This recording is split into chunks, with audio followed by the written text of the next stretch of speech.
Olá, Shalom, Shalom, Boker Tov, muito bom dia. Moré Malachi Ben Israel, aqui diretamente de nossa sinagoga, Anusim Brasil, na cidade de Criciúma, Santa Catarina, sul do Brasil. Queremos dar as boas-vindas a todos que estão e têm se conectado conosco através do nosso canal Anusim Brasil Criciúma, tanto nas leituras diárias, como também nos serviços que realizamos através do nosso canal, pelo canal Anusim Brasil Criciúma, nosso serviço do Shabbat, os dias festivos. Então, queremos agradecer a todos quanto têm estado conosco e que Hashem, nosso Deus, vos abençoe grandemente. Hoje é o 6º dia da semana, dia de fazermos a leitura, as duas últimas leituras de nossa bendita Torá, da Parashá que estamos estudando, que é a Parashá Berucotai. Hoje, 6º dia, faremos a leitura das duas últimas aliot. Então, queremos deixar aqui o nosso Shalom, Boker Tov, a todos os nossos amigos, a todo o internauta, a nossa comunidade Anusim Brasil. Então, hoje faremos a leitura no capítulo 27 de Levítico, capítulo 27, do versículo 22 até o passuque 34, e assim encerrando a leitura do livro de Vaikra. Hoje é dia 1º do mês de junho, 6º mês do calendário gregoriano, do ano de 2024, e dia 23 do mês de Iyar, do ano de 5.784 do calendário judaico. Queremos desejar a você que hoje está completando mais um ano de vida, nossos votos de parabéns, muitas e muitas felicidades, que Hashem, nosso Deus, lhe abençoe grandemente neste seu dia de aniversário e que Deus lhe conceda as suas bênçãos, que seja um dia repleto de grande alegria a você, juntamente com a sua família e os seus amigos. Hazal Tov, parabéns para você. Vamos então à leitura. Baru atah Adonai Eloheinu melech haolam, asher bahar banu mikol ha'amim, venatam lanu et torato, Baru atah Adonai notei haTorá.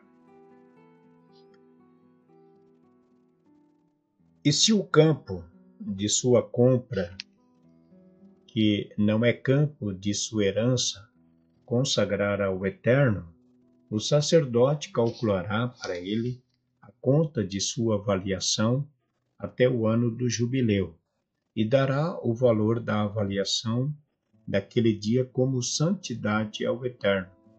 No ano do jubileu voltará este campo aquele de quem foi comprado, aquele a quem pertence a possessão da terra. E toda a tua avaliação será segundo o ciclo da santidade, na base de 20 gerás o ciclo. Mas o primogênito do animal que já pertence ao Eterno, ninguém o consagrará para fazer com ele outro sacrifício, pois seja boi, seja cordeiro, pertence ao Eterno.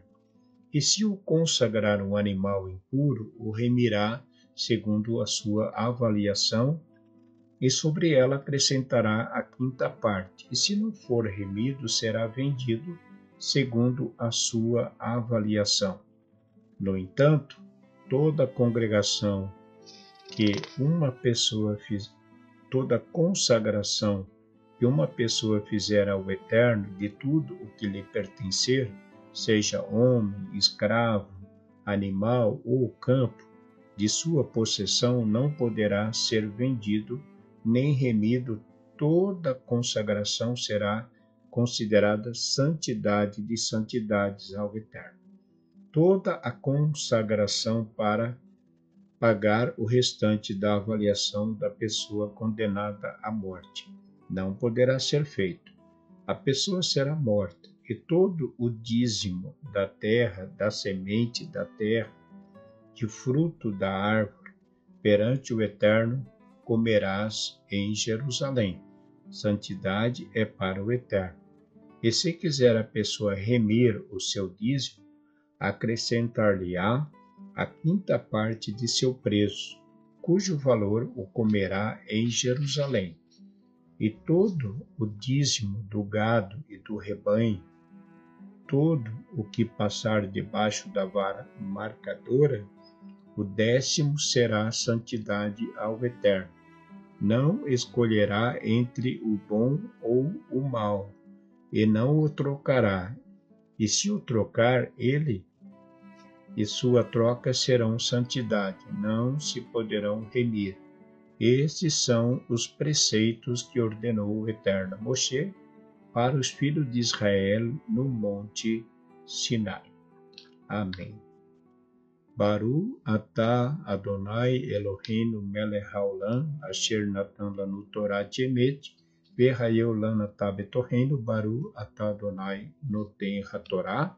E digamos juntos, Hazak, Hazak, Venite Hazek.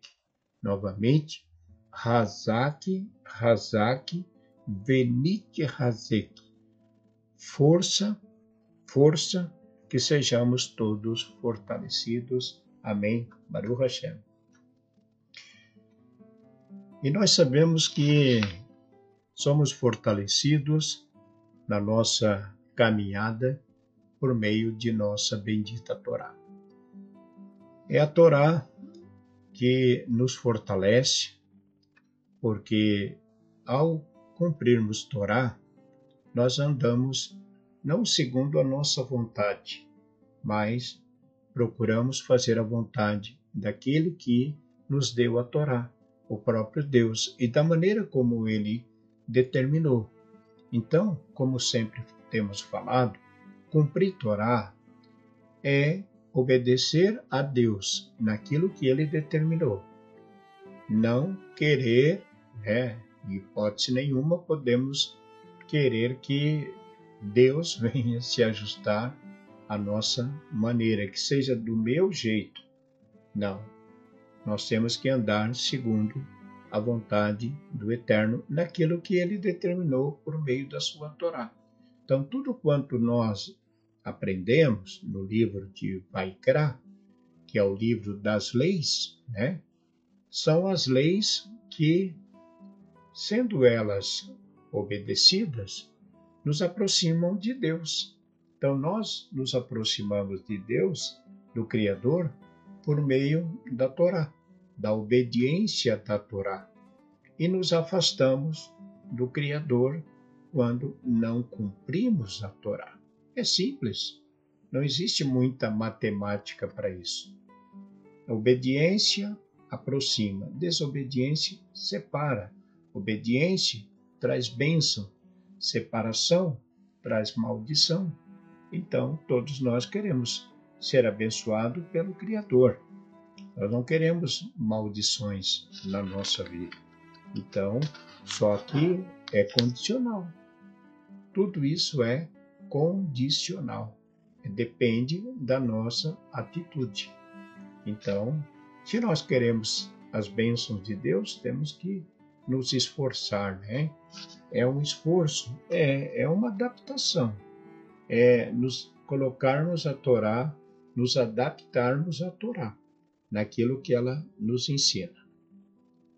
Então, da mesma forma que gostaríamos que Deus atendesse às nossas necessidades, da mesma forma devemos nós não esperar para pagarmos nossos compromissos para com o Eterno.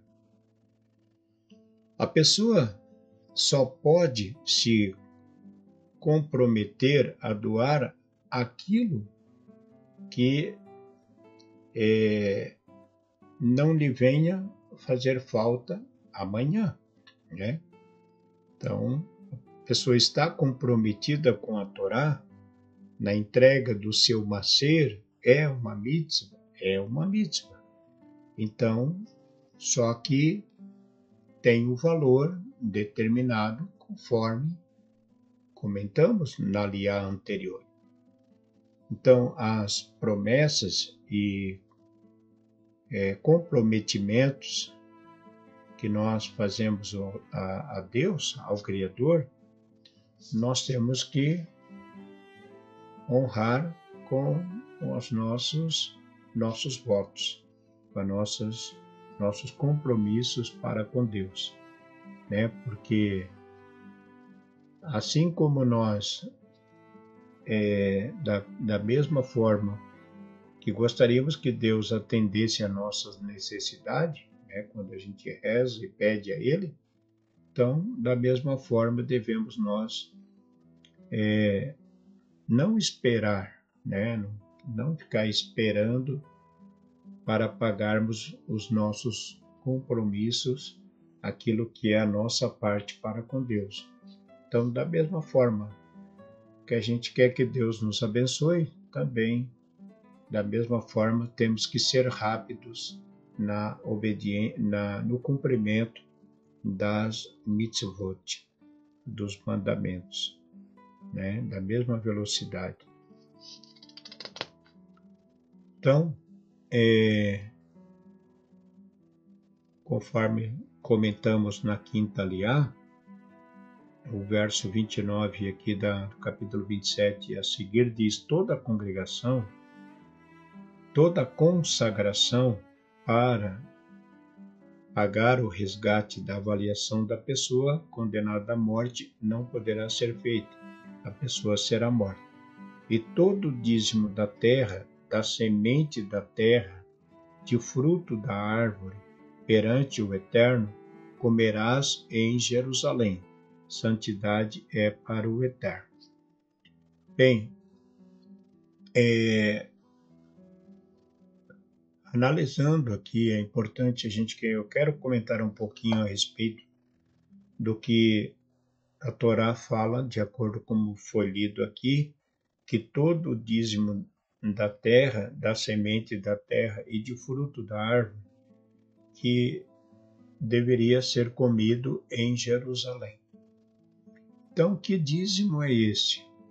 Que a Torá fala que toda a consagração, todo o dízimo da terra, da semente da terra, de fruto da árvore perante o Eterno, o comerás em Jerusalém. Então, que dízimo é esse que a pessoa podia comer? Então, nós temos falado que o dízimo, o maser, na época do templo, era direcionado aos levitas, aos sacerdotes. Só tinha que levar esse dízimo para que o sacerdote pudesse se manter.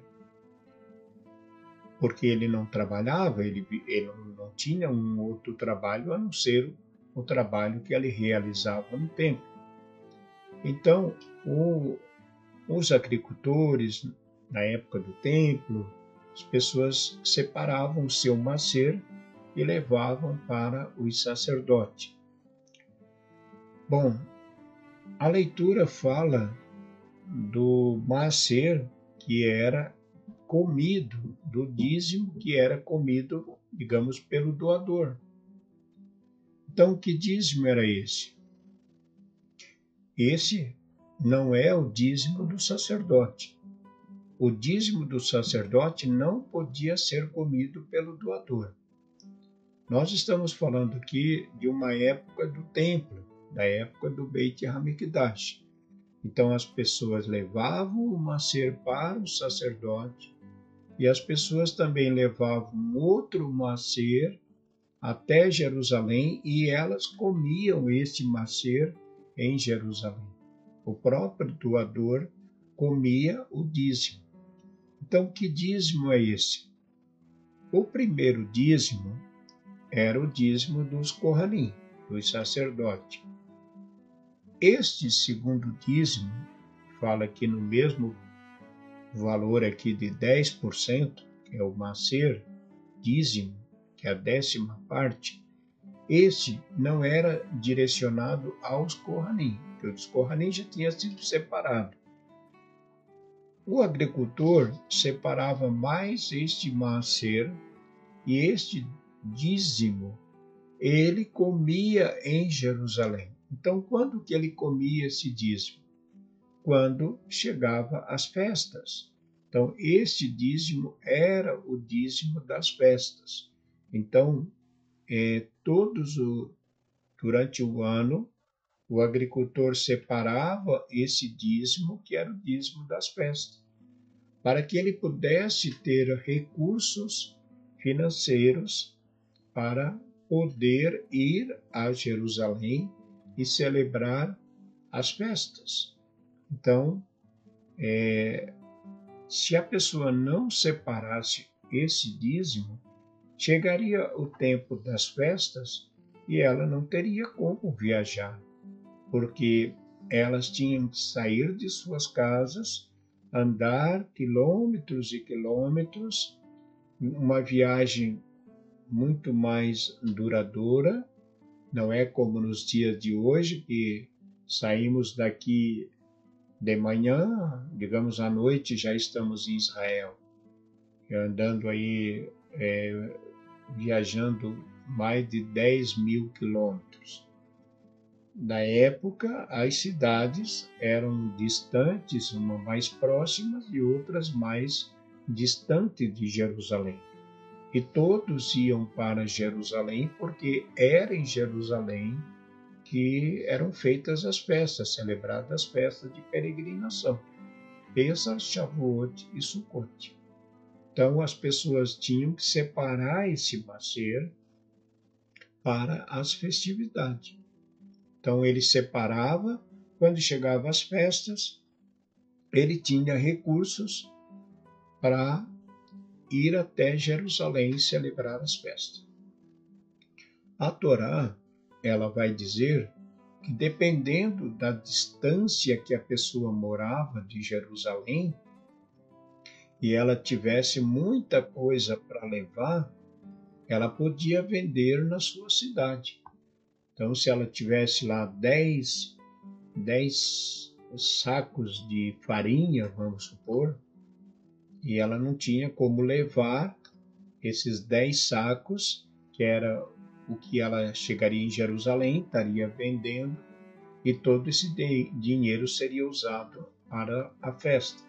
Então, dependendo da distância de onde a pessoa morava, ela podia então vender tudo que ela havia separado, uma certa festa, ela vendia e levava esse dinheiro em mão para as despesas das festas em Jerusalém. Então, esse é o dízimo das festas. Então, a Torá fala dos dízimos do sacerdote, o dízimo das festas e os dízimos dos órfãos, dos pobres, que era aquele dízimo que o agricultor deixava ao colher a lavoura. Quando ele fazia a colheita, ele não colhia os 4 cantos. Então, aqueles 4 cantos eram o que ele deixava da lavoura que ele estava colhendo para os órfãos, para os pobres. Então, esse era o dízimo dos pobres. E o terceiro dízimo era o dízimo das festas, que ele separava para poder ter recurso para ir para Jerusalém. Então, hoje isso não acontece conosco porque não temos mais o tempo. Mas se não tivesse sido destruído o templo e tivéssemos, por exemplo, de viajar daqui para Israel, nós teríamos que ter recurso para isso, teria que ter dinheiro, né? Então, quem estiver morando em Israel não teria uma despesa tão alta porque ele já vive em Israel. Agora, para quem mora longe, teria que ter recurso para isso. Então, teríamos que estar separando um dízimo para ir para as festas. Então, assim era feito na época do templo. Era separado esse dízimo das festas. Então, hoje não temos não temos o templo, mas é fato que nós temos as festas. As festas nós continuamos celebrando. Então, você pode separar um valor ou não, né? Se você não separa nada, mas quando chegar a festa, você vai ter que ter dinheiro, né, para preparar a sua festa, ou na sinagoga ou em casa. Tá bom? É isso. Então nós ficamos por aqui, né? E agradecemos a Hashem, nosso Deus. Estamos finalizando aí, chegando ao final da semana, dos 6 dias de nosso trabalho. E após o pôr do sol, permitindo Hashem, estaremos diretamente de nossa sinagoga, transmitindo no nosso serviço de Kabbalah de Shabbat e todos os demais serviços. E desde já, queremos convidar a todos a estarem conosco, conectados através do nosso canal Anusim Brasil, às 19 horas, para o serviço de Kabbalah de Shabbat. Que o Eterno vos abençoe, vos guarde, vos livre de todo mal e de todo perigo. Tenham todos um ótimo dia, um dia maravilhoso, um dia de preparação para o Shabbat, né? E à noite, então, estaremos permitindo Hashem, nos encontramos no nosso serviço de Kabbalah de Shabbat e no Kiddush também. Então, é importante aí preparar o seu suco, o seu vinho, as suas halot, para fazermos o Kiddush também. É isso. Um grande abraço. Shalom Lekulam, Boker Tov, muito bom dia e Shabbat Shalom a todos.